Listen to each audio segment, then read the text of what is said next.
Hoje nós vamos ver as principais notícias do mercado financeiro da semana que vai de 22 a 26 de fevereiro de 2021.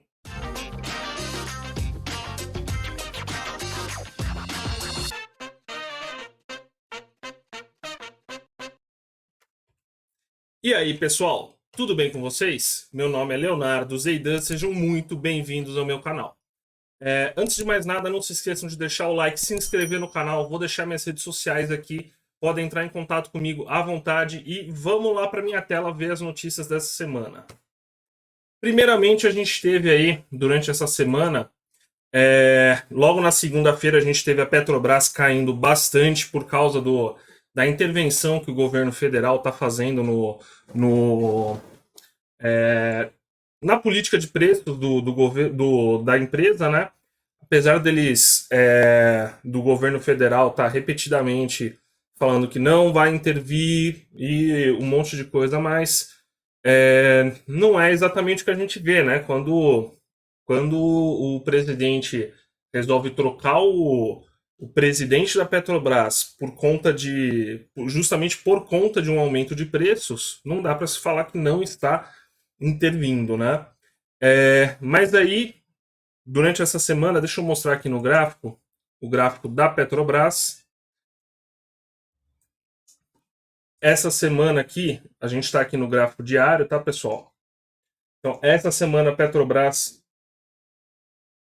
abriu com um gap de 16% e chegou a bater 21% ali de 21, 22 praticamente de queda na segunda-feira, tá?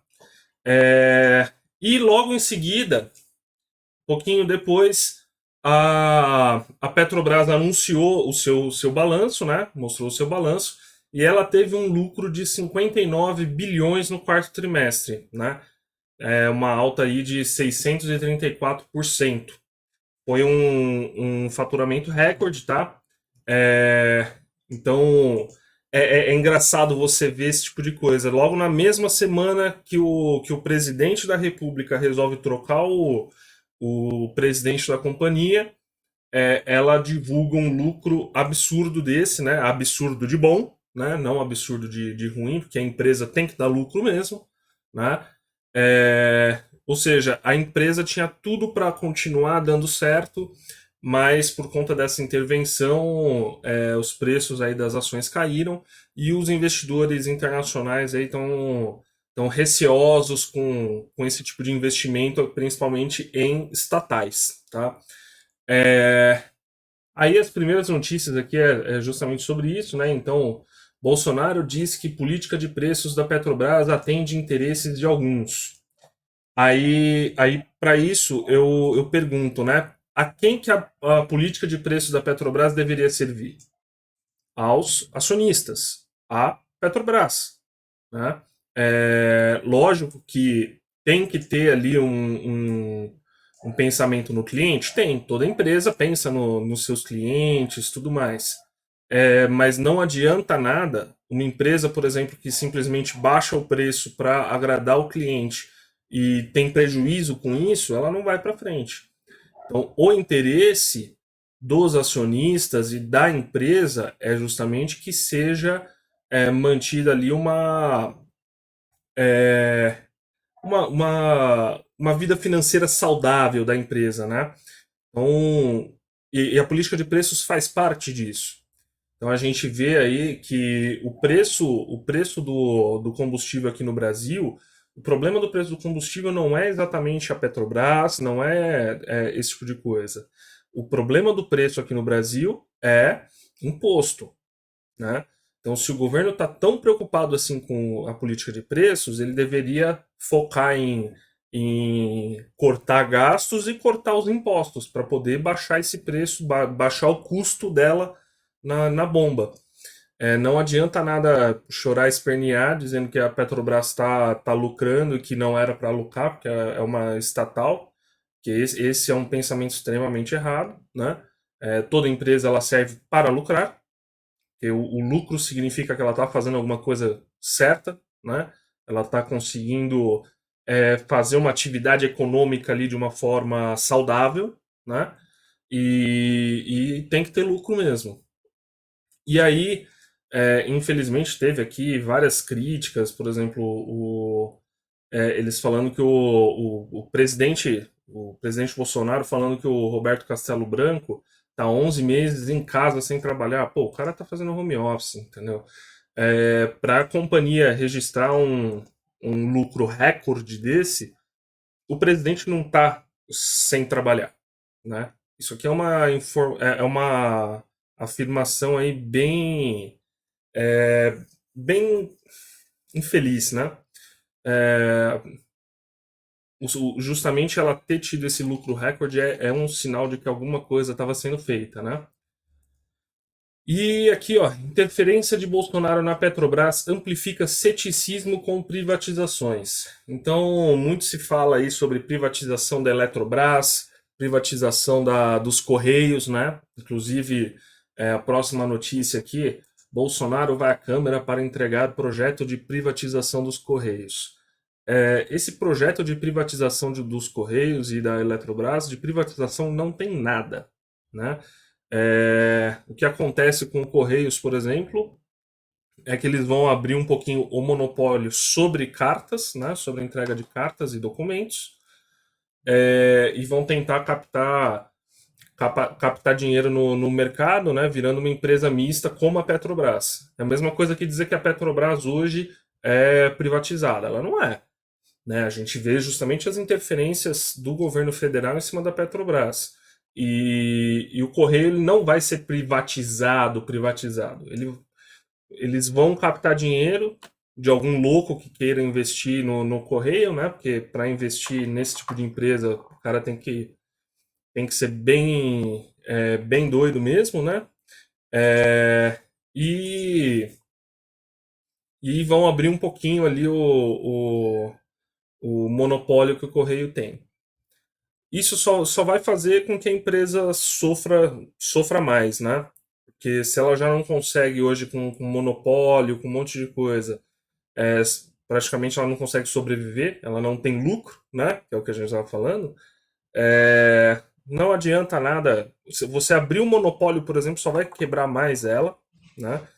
Apesar de que eu acho que tem que abrir o monopólio, mas tinha que privatizar mesmo, vende a companhia e o governo não ter mais nada a ver com isso, e abrir para outras empresas vir para cá. Não, nisso a gente não está se preocupando exatamente com a companhia, mas com o mercado como um todo, né? Porque quem se beneficia com uma abertura do monopólio, com a empresa sendo privatizada, é justamente o mercado, os consumidores, né? Mas não vai ser isso que vai acontecer, né? Aqui, por exemplo, ó, MP da privatização da Eletrobras virá com Golden Share, diz presidente da Câmara. Ou seja, o governo vai continuar tendo uma participação bem relevante.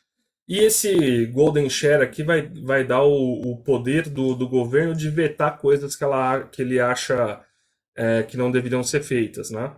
E aí, dentro dessa MP, tem a captação de mercado, né? A Eletrobras ela é uma empresa listada na Bolsa, então ela já é basicamente o que eles estão querendo fazer com Correios, é o que eles já fizeram com a Eletrobras, abrir para capital de terceiros também, mas o que eles vão fazer é captar dinheiro no mercado, aumentar a participação da empresa, não necessariamente vendendo participação do governo, mas mesmo que venderem, duvido que vai ser que eles vão ficar com uma participação mínima. O certo era ficar com participação nenhuma, né? Mas eles vão continuar com uma participação bem relevante, usando essas empresas, como a Petrobras e a Eletrobras, para os interesses próprios do governo federal, que nem sempre são quase nem sempre, né? Quase nunca são os interesses da população, né?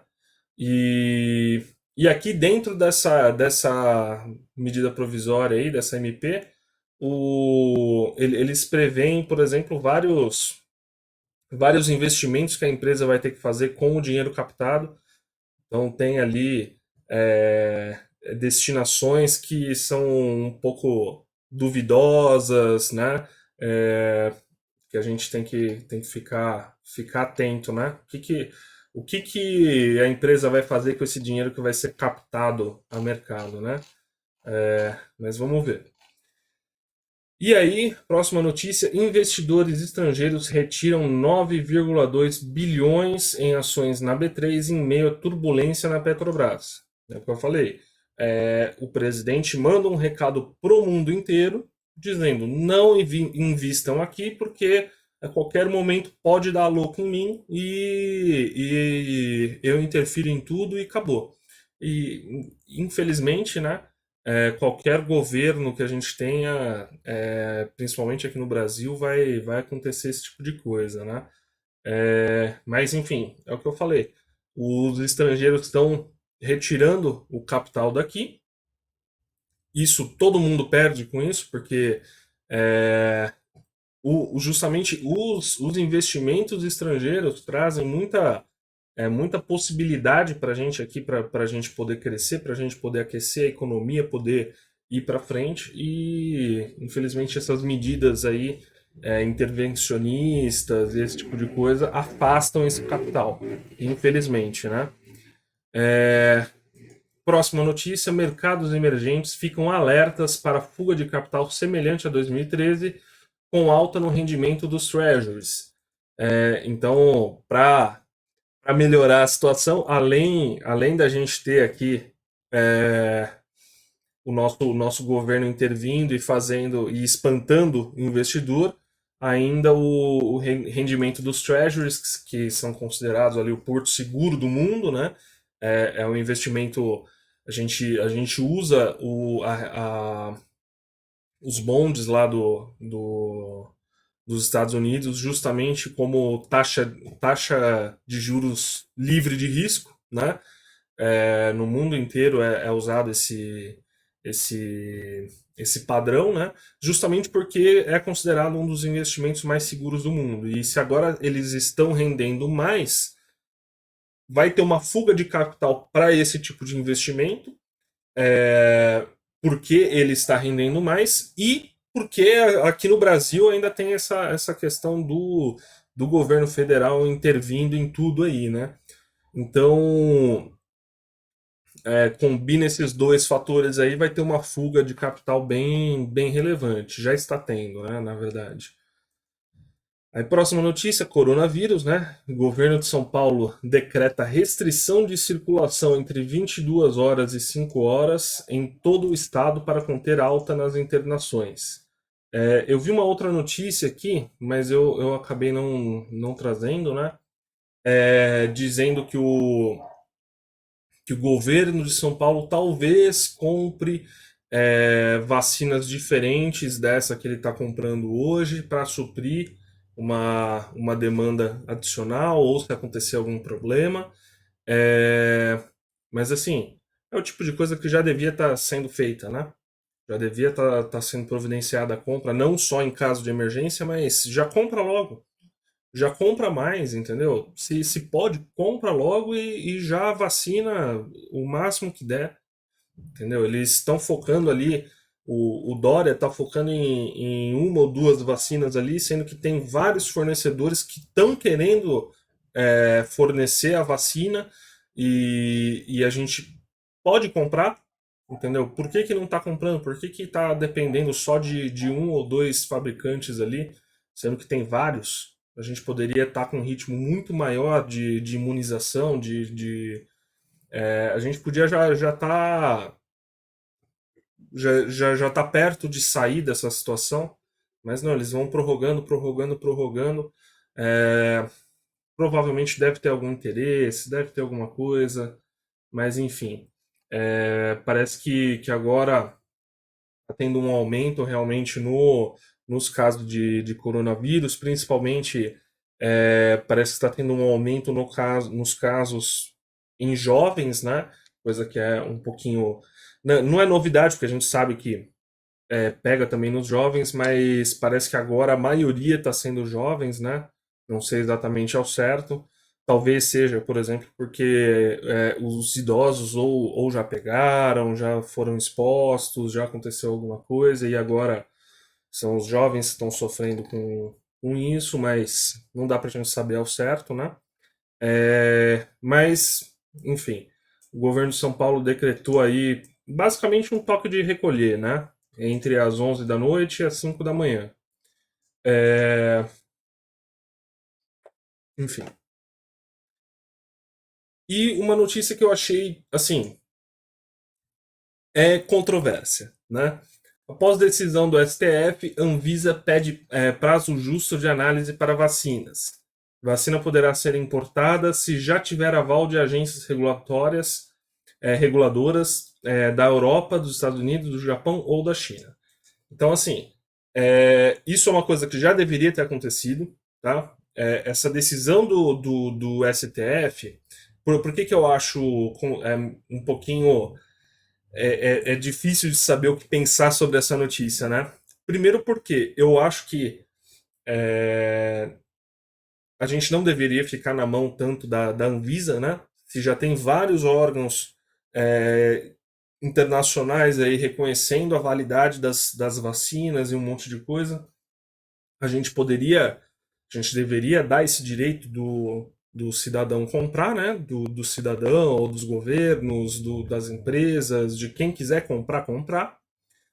Então, para mim, eu acho que a Anvisa está fazendo um desserviço, né, nessa questão da vacina, demorando muito para liberar as vacinas para serem compradas, um monte de coisa.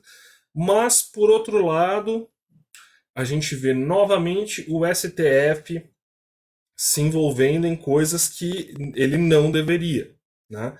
Então, essa é a parte ruim dessa história, né? Isso deveria ter sido uma coisa que o Congresso deveria ter passado já, e não só agora, deveria ter passado há muitos anos atrás. A gente deveria ter tido já esse tipo de mecanismo, né? Pô, o mundo inteiro está usando, o mundo inteiro liberou, por que, que a gente está atrasado sem liberar, né?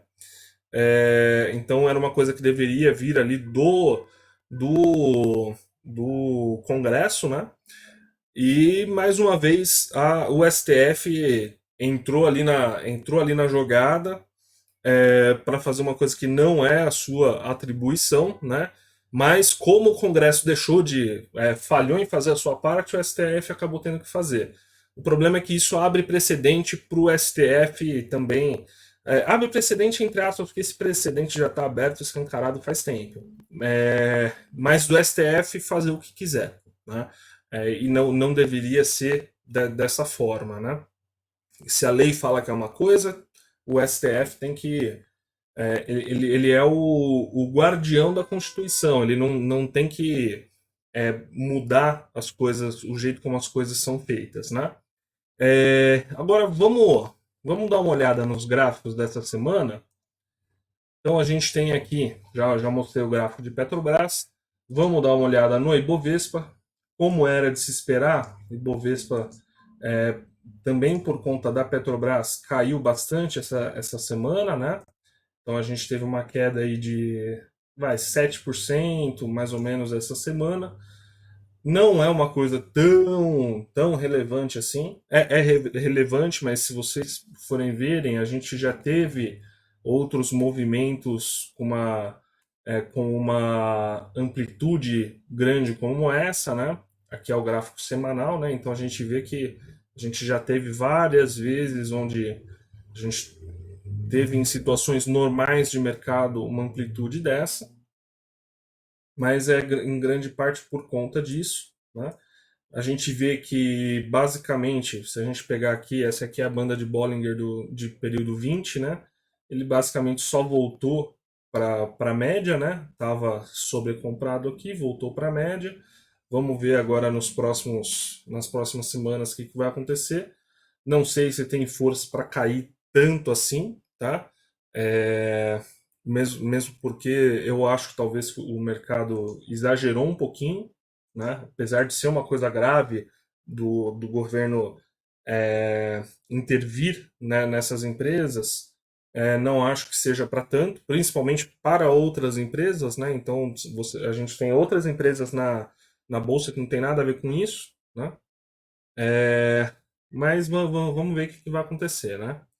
E aqui o dólar essa semana subiu consideravelmente, dentro ainda do esperado. Então a gente vê aqui banda de Bollinger, ele estava já faz algumas semanas só batendo na média aqui, uma volatilidade bem pequena, né? E de repente teve um salto para cima, rompeu aí o topo anterior, mas ainda nem chegou na parte superior aqui da nossa banda de Bollinger, né? Então tem espaço para subir um pouquinho mais, se confirmar esse movimento, né? A gente pode ver talvez ele tentando buscar essa outra resistência aqui, ou essa aqui, né? Mas pode ser também que ele venha buscar aqui a média novamente para depois continuar subindo, né? Então pode ser que ou ele venha buscar a média, ou então volte para esse topo aqui, que agora vai servir de suporte para ele, né? Para tentar um movimento um pouquinho maior de alta, né? Mas a gente sabe que o dólar em si, principalmente quando a gente coloca em gráficos assim semanais, né?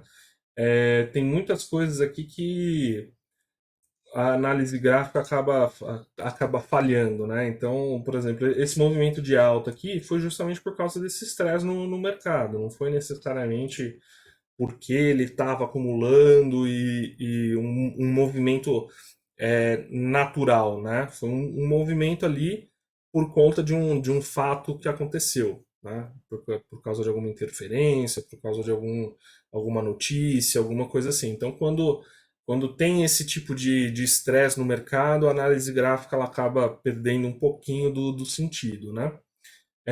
Mas, vamos lá, basicamente por essa semana é isso, tá, pessoal? Não se esqueçam de deixar o like, se inscrever no canal. Novamente, estou deixando minhas redes sociais aqui na descrição, estão aqui na tela. Vocês podem entrar em contato comigo à vontade, me mandem sugestões de vídeo, o que vocês querem ver por aqui, o que vocês querem ver eu comentando, eu falando. Deixem aqui no comentário. E por hoje é isso. Até a próxima. Tchau, tchau.